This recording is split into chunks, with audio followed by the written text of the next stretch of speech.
Okay. And they say I should sit behind the camera so that if you're talking, it looks like you're talking Yeah, to the camera. right. Okay. Okay. So we're gonna try to document some of your family history. So how about, let's talk about, I've never heard about your involvement in the Chicano Power movement. How did you get involved Well, in that? What was your job? I was a intern at West High School in Denver, and I had been involved in going to school at the University of Wisconsin, and part of my training was to serve as an intern in an inner city school in Denver. So that's where I was sort of the token Hispanic in the administration at West High School, which was a predominantly Hispanic school, and they were having protests.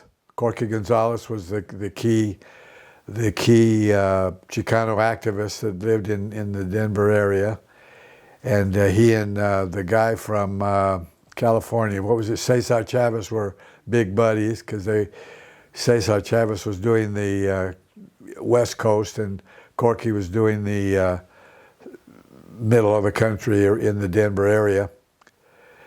And I don't know, the main thing I remember was I had an office sort of right next to the principal's office as an intern because I was supposed to be involved in everything that was going on in the school.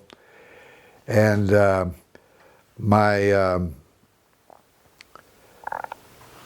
had a student assistant, as I recall, and he came in and said, there's a protest going to happen over across the street in the park, because I don't know if you remember West High School, but it was on Spear Boulevard, and on one side of the boulevard was the school, on the other side was the park, and right into downtown.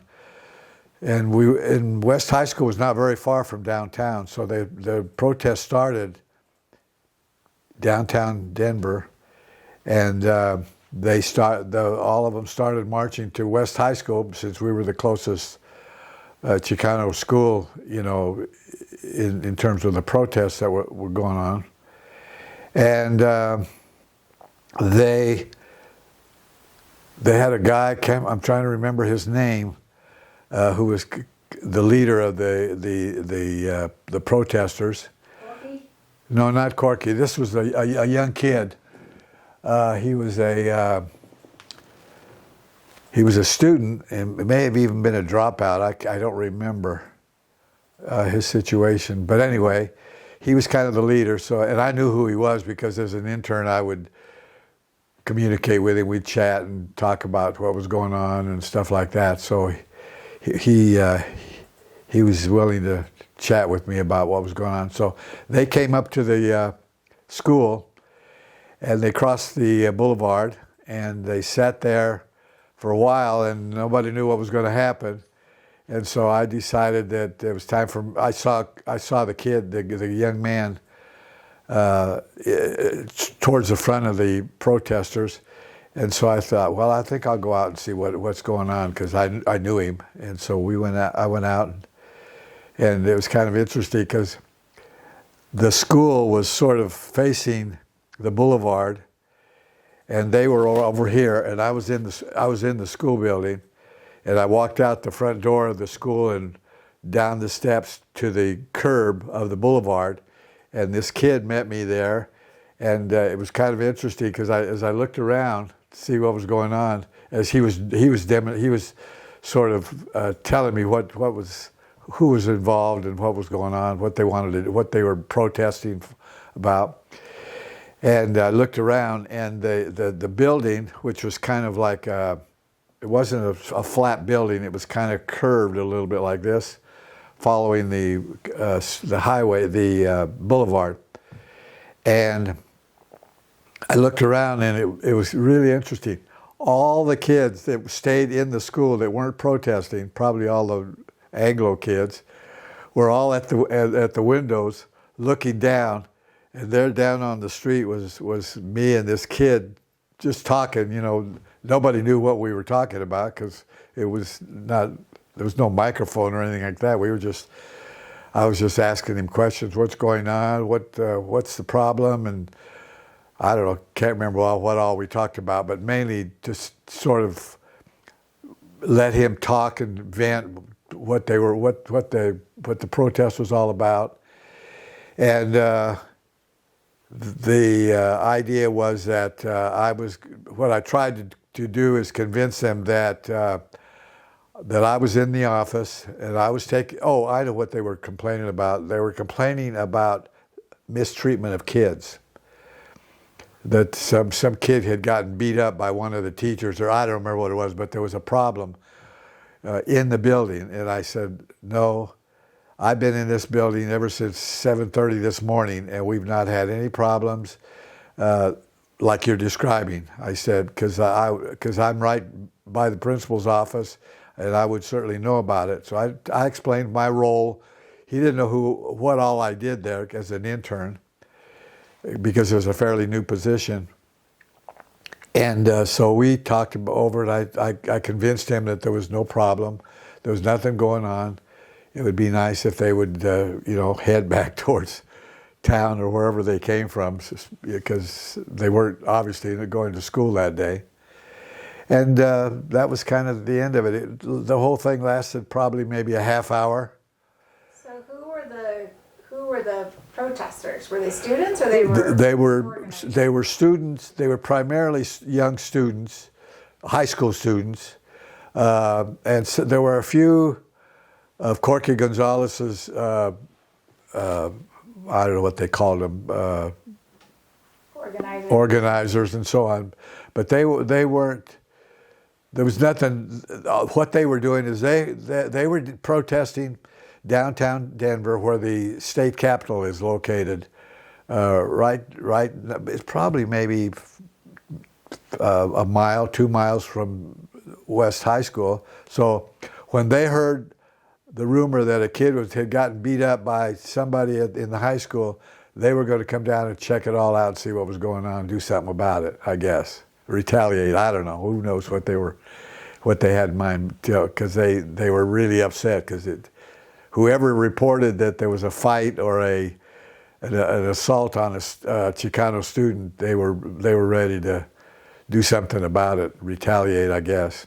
So anyway, that was really basically it. So you weren't a teacher there yet. You were still in school? Yeah, I was getting my master's. I was working on my master's at the University of Wisconsin at the time.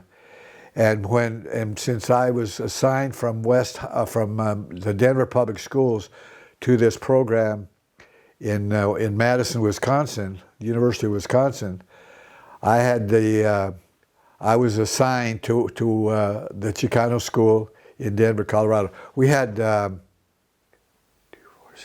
8 students working on their masters in this program at the University of Wisconsin. And we had 2 women. No, we had 4 women and 4 men. There were blacks, there were Hispanics, and some Anglos in that group.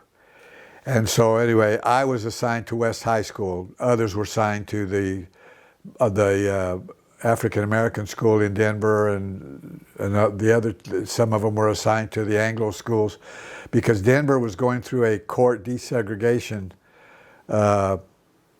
situation at that time. They were desegregating the school, because at that time there was a black school, there was a Chicano school, there was a white school, and the new regulations from the Department of Education was that you have to desegregate the schools. The kids have to go to,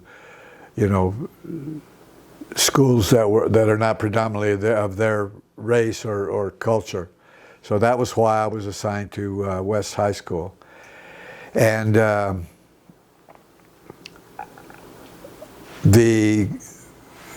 assignment that they gave me was pretty much to stay at the high school and supervise or assist the assistant principals with any problems that we were having with kids, with the students, because they were pretty fired up about this whole having to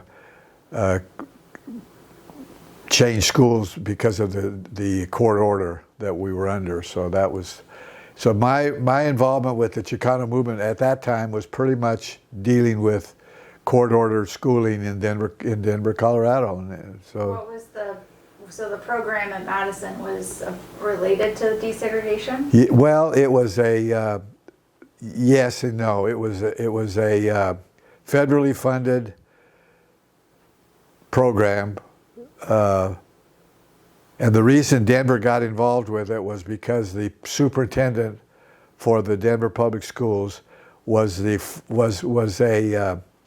professor at the University of Wisconsin, and so when the federal funding came through to several cities, the Minneapolis, St. Louis, Denver,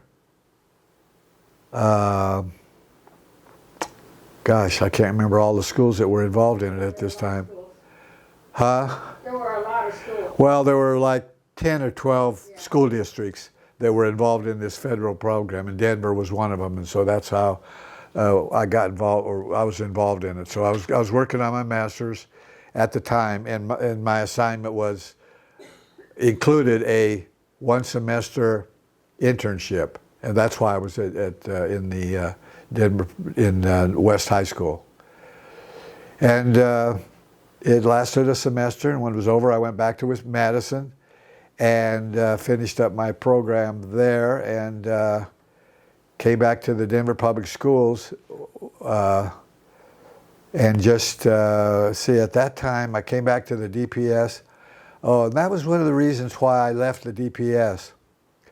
The school district, after having gone to this training program to become an administrator, because at that time I was just a teacher, and I was assigned, went to Madison as a teacher to become an administrator, because they wanted one of the requirements of the court-ordered school district, court-ordered program, was that they had to have more Hispanic administrators, Chicano administrators. So that I was Emilio, me. I guess there were just two Hispanic administrators.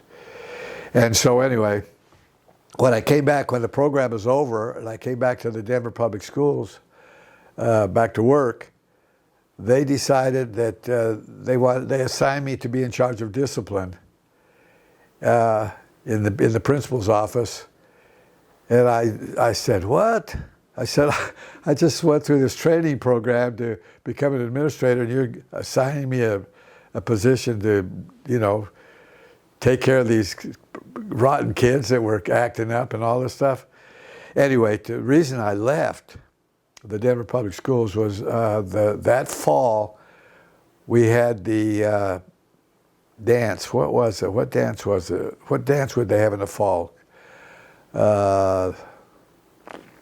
Homecoming? That's it. It was a homecoming dance, and I was the key administrator to be there, make sure that everything went well and all that stuff.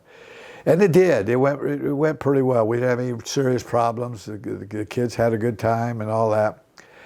But I got to thinking, if they're going to have me do this kind of work every time there's an activity of some kind, and I'm going to have to go, I said, I'm out of here.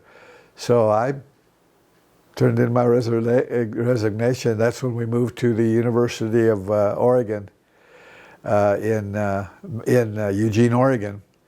And the reason I picked that school was the superintendent, the director, let's see, what was his title? Oh, he was the dean of the College of Education at the University of Oregon.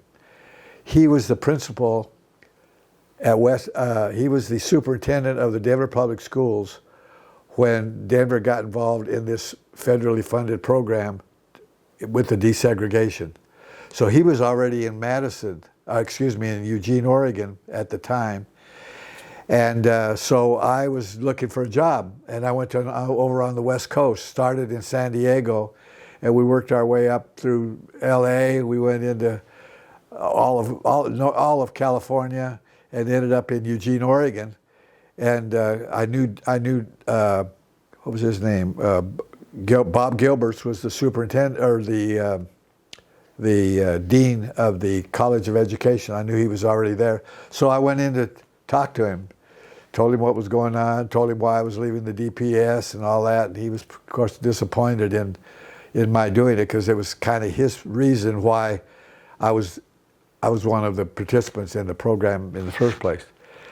So anyway, it just so happened he was looking for an administrator for a program for of Chicano students who called the HEP program. Do you ever remember the HEP program? HEP, High School Equivalency Program, and it was designed, again, a federally funded program to get Chicano kids, particularly if they were migrants, out of California, Oregon, Washington, and Idaho. That region. Those kids came to were recruited to come to the University of Oregon to get their GED, and then if they wanted to, they could stay on and get their master's. So anyway, that's when he found out that when I found out they were interested in hiring an administrator, I said, well, I'd like to do that. So he said, well, let's go in and talk to the personnel director or whatever. So anyway, I got hired as the director of the HEP program, and was able to continue working with Chicano students, and many of which were very familiar with Corky and not Corky, with Cesar Chavez, because they were all kids that were working in the fields. They're picking strawberries and doing all kinds of work in the fields, because they were migrant workers, and most of them, if not all of them, were recruited from probably Mexico. We had a few from other states, but most of them were from Mexico, and they were here. They were permanent residents or anything like that. They were here they had a green card. I think it was a green card, which meant that they could come to the United States and work during peak seasons of crops picking and all that kind of stuff. So that's how I continued with my involvement with the Chicano movement, and that would have been 1970.